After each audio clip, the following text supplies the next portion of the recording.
Hi, Sean McCracken here from Hotel News Now, here with Brian Wogernese of Cobblestone Hotels. And Brian, you guys are approaching your 10th anniversary.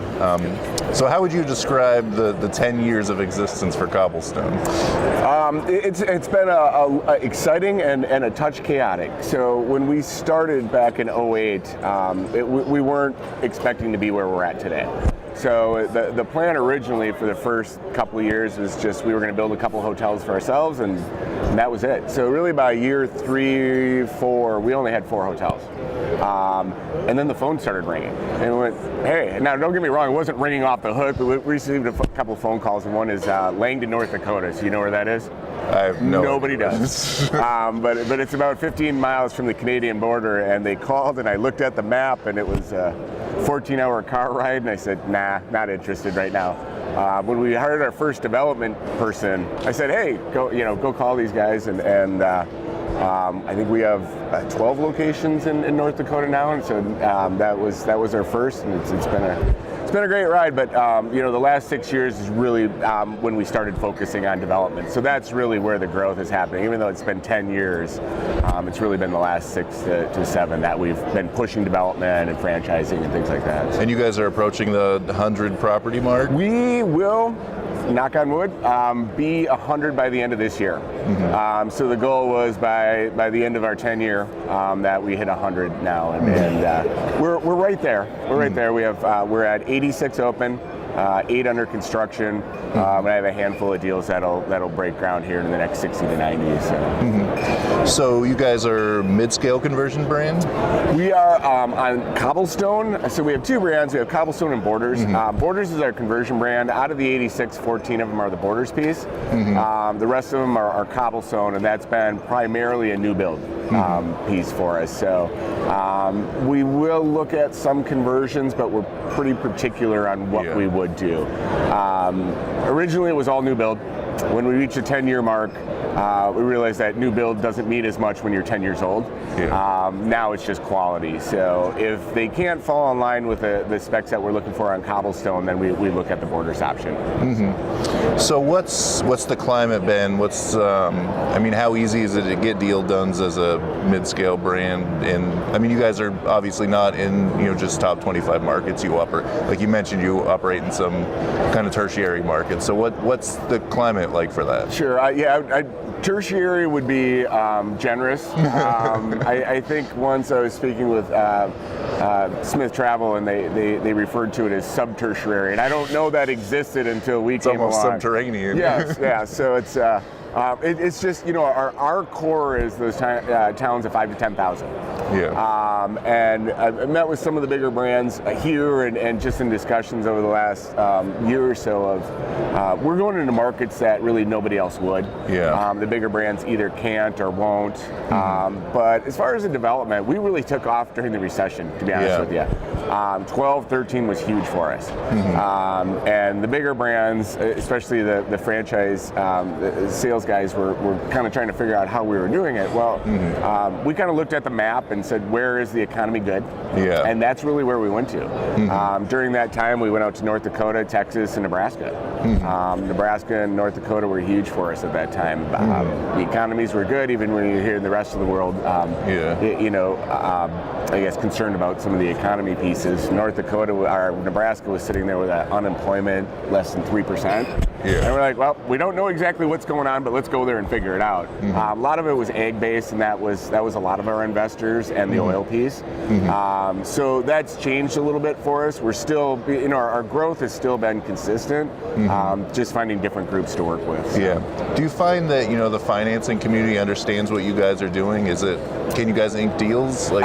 We can. We're sourcing usually local community banks. Yeah. The big guys, for lack of a better term, we're not as sexy as the big guys, and we get that. Yeah. We're not offended by that. So we're able to work with them after the properties are up and stabilized and things like that. But we do a lot of pioneering. Yeah. So when you go into a town of 5,000 people and there's never been a hotel there, or at best there's an old mom and pop. Yeah. You're really going out on a limb a little bit, and it's worked out great for us. Yeah. Not 100%. I'm not gonna lie, but who is batting 100? So. But with approaching 100 properties, it's hard to argue. You guys you're a successful business. honest. There's no argument against that. No, I can't complain. So we're, our model's a little different. We're not just a franchise company. Yeah. So we develop, we build. So we are a general contractor, separate from Cobblestone, but it is a wholly owned entity. We have our own management arm. We manage just under 80 properties. Yeah. And then we have the franchise company. So we're kind of a one-stop shop for that really first-time hotelier. Yeah. That one doesn't want to, and I hear this a lot, so when we talk to investors, and it's usually the wives, and I don't mean to stereotype here, but I hear a lot of, I don't want to clean rooms. Don't call me for that. And we're like, nope, don't worry, I've never had to do that. So we really take that off their plate. We do find some people that want to own and operate, and that's fine.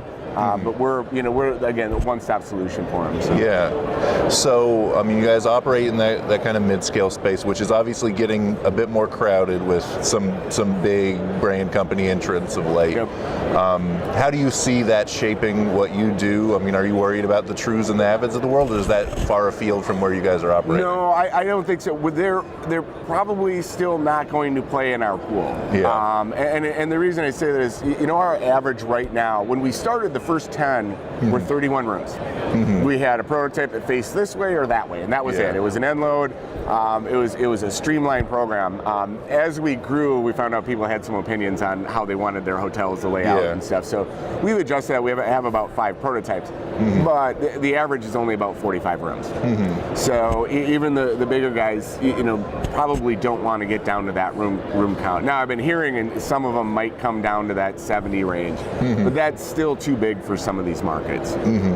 So I'm not too worried. There's a lot more small towns than there are big towns. Yes.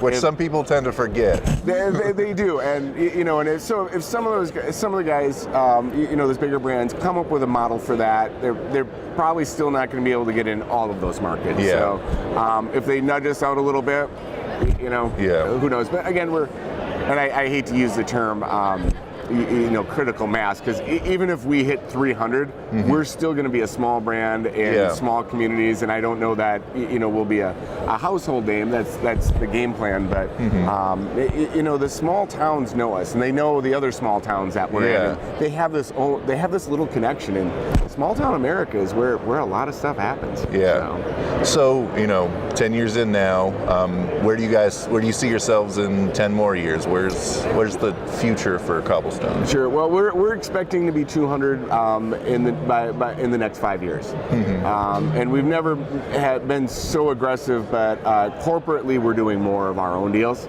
Yeah. So this year, I think, last year we opened up 3.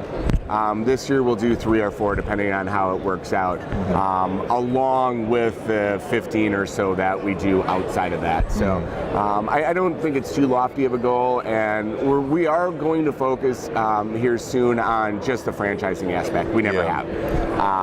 Again, everybody's doing that, but I think it's time for us that we can just go out and start selling franchises, not do the development piece, just find owner-operators that want to go into some of these smaller communities and grow that way too. So it seems like, at least in recent history in this industry, the single brand company is kind of getting gobbled up.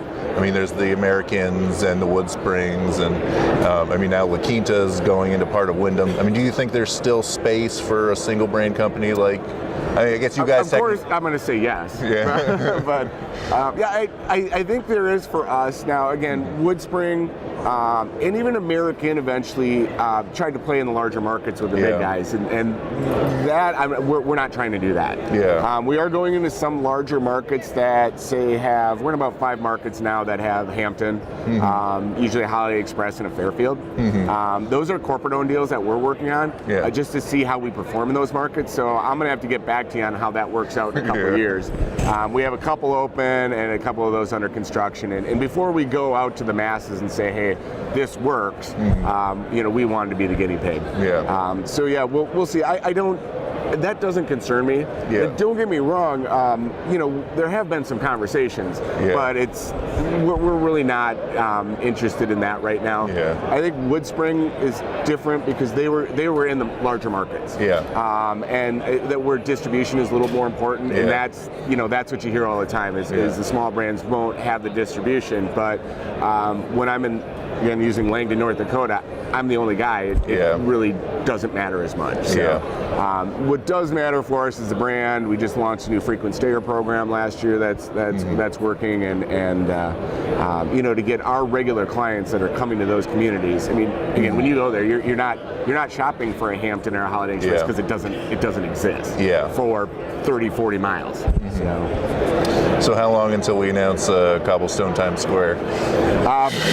Probably not in my lifetime. I'm not opposed to it. So if somebody wants to call, I'll throw my number out there. That's my cheap plug. But I don't see that. I think that the bigger markets for us, and people will laugh at this, is probably that 50 to 60,000. We just did Chippewa Falls, Wisconsin. Small community, only 13,000, but the trade area is 120. We just went into Stevens Point, Wisconsin, probably about 50, 60 in the trade area.